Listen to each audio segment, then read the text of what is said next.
संजय जी, आप कह रहे थे कि मकसद इनका ये है कि भाई जमीनें हड़प कर लो और पैसा बना लो, कैसे आप कह रहे हो? देखिए, पहली बात तो सर ये है कि अगर भ्रष्टाचार को ही आप मुद्दा मानते हैं तो सबसे पहले अपनी सरकार आप बंद कीजिए।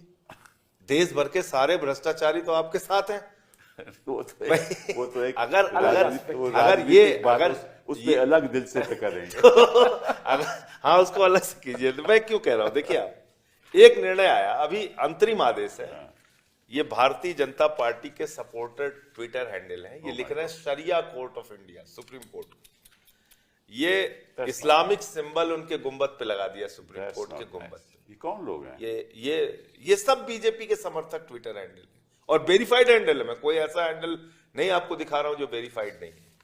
ये सुप्रीम कोर्ट के गुंबद पे इस्लामिक चिन्ह लगा है। ये आप करेंगे इसलिए कि अभी एक अंतरिम आदेश आ गया। इस पे तो बोलना चाहिए। इनका धर्म से क्या लेना देना? बोलना चाहिए कि ये गलत है। इनका धर्म से क्या लेना देना है? इसके खिलाफ एक्शन होना चाहिए। इनका मैं ये कहा, आप तो सर लड़ रहे हैं केस को, तो आप इस चीज को आप दिखा सकते हैं। ये देखिए, अयोध्या के अंदर 13,000 एकड़ जमीन सेना की, जी, भारत की सेना की जमीन, जिसको ये लोग कहते हैं कि हम बड़े राष्ट्रवादी हैं। इनके राष्ट्रवाद की सच्चाई ये है, इनके धर्म की सच्चाई ये है कि ये धर्म के नाम पे धंधा कर रहे हैं। 13,000 सेना की एकड़ जमीन उठा के अपने दोस्त अडानी को, रामदेव जी को, रविशंकर जी को इन्होंने उठा के दे दिया। ये धर्म के नाम पे धंधा कर रहे हैं। ये काशी कॉरिडोर के नाम पे 300 मंदिर इन्होंने तोड़वाए सर। और ये एक पीएसपी कंपनी है जिसको इन्होंने ठेका दिया काशी कॉरिडोर का। इसमें ये कहां की कंपनी है? ये गुजरात की कंपनी है। ये 2008 में बनी। इसके बाद इसको गुजरात में मोदी जी ने विधानसभा बनाने का ठेका दिया, रिवर फ्रंट बनाने का ठेका दिया, मेडिकल कॉलेज बनाने का ठेका दिया, हॉस्पिटल बनाने का ठेका दिया, काशी में काशी कॉरिडोर के नाम पे ठेका दिया। और उसके बाद 14 ठेके उत्तर प्रदेश में अलग अलग जगहों पे योगी की सरकार ने इनको ये कह के, योगी की सरकार से मोदी जी ने बड़ा इनका ड्रीम प्रोजेक्ट इन्होंने काशी कॉरिडोर के नाम पे पूरा कर दिया, इसलिए 8 प्रोजेक्ट इनको मिल गए। ये गुजरात की कंपनी है। मैं आपसे इत्तेफाक तो मैं एक मिनट आपसे इत्तेफाक रखता हूं कि मेरा मानना है कि इस देश में सबसे होशियार, सबसे काबिल, सबसे जो संस्थान बनाने में लोग केवल गुजरात के। मैं किसी राज्य के खिलाफ नहीं हूं सर। मैं किसी राज्य के खिलाफ नहीं हूं, लेकिन मैं ये कह रहा हूं, मैं किसी राज्य के खिलाफ नहीं, मैं किसी भाषा के खिलाफ नहीं, मैं किसी राज्य के खिलाफ नहीं। मैं ये कह रहा हूं कि उत्तर प्रदेश इतना बड़ा सूबा, वहां पे आपको एक कंपनी नहीं मिली जो काशी कॉरिडोर बना सके। सब इनएफिशिएंट लोग हैं भैया, गुजरात के लोग सभी। मैं ये कह रहा हूं हिंदुस्तान में कोई और पूरे उसका नक्शा बनाने का काम गुजरात की कंपनी को। गुजरात में बहुत सारी कंपनियां जो मोदी जी की पसंद की नहीं है, वो कंपनियां उनके पसंद की है जो उनकी पार्टी को फायदा पहुंचाती हैं। मैं खुले शब्दों में कह दूं, मैं कोई गुजरात के खिलाफ कहने वाली बात नहीं है, गुजरात की कंपनी के खिलाफ नहीं।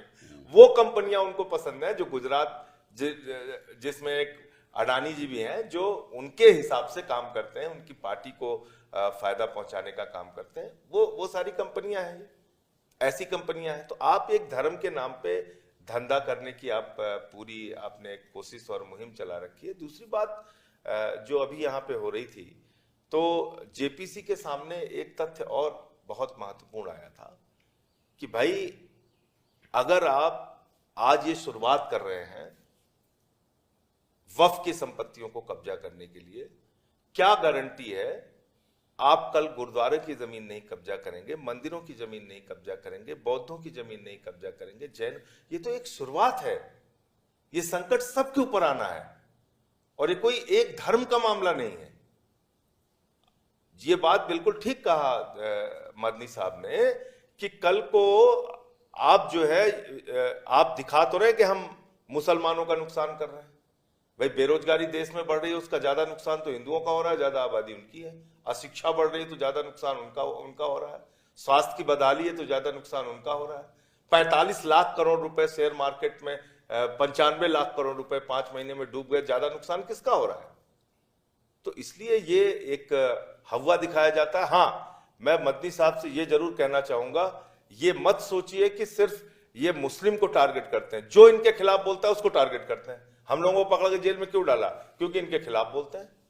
और इस देश की खूबसूरती ये है। मैंने तो अपने बायोडेटा में तो मैंने बताया भी नहीं है किसी को कि आपको जेल में डाला 6 महीने जेल होके आया, क्योंकि इनके खिलाफ बोलता हूं, पवित्र हो गया तो इनके खिलाफ बोलिए तो आपको जेल भेज देते हैं। और देखिए सर, ये देश, इस देश में ये नफरत फैलाने में सफल क्यों नहीं होंगे?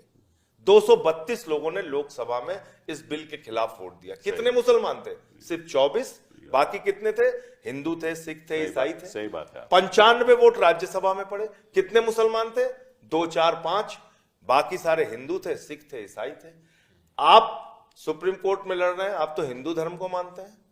हमारी पार्टी की तरफ से जो वकील है वो कश्मीरी पंडित है। मैं तो खुद कहता हूं कश्मीरी पंडित है। असली में हिंदू मैं हूं, तो मैं कह रहा हूं क्योंकि मैं हिंदू तो आदर्श है उन पे चलता हूं। मैंने इनको पार्लियामेंट में कहा कि आप लोग फसाद फैलाने वाले हिंदू हो और हम लोग सौहार्द फैलाने वाले हिंदू हैं। ये बुनियादी फर्क है। इसलिए इस मुल्क को ये तोड़ नहीं पाएंगे। इस देश में ऐसे बहुत सारी करोड़ों की संख्या में सेकुलर लोग हैं। 3 चीजों की जरूरत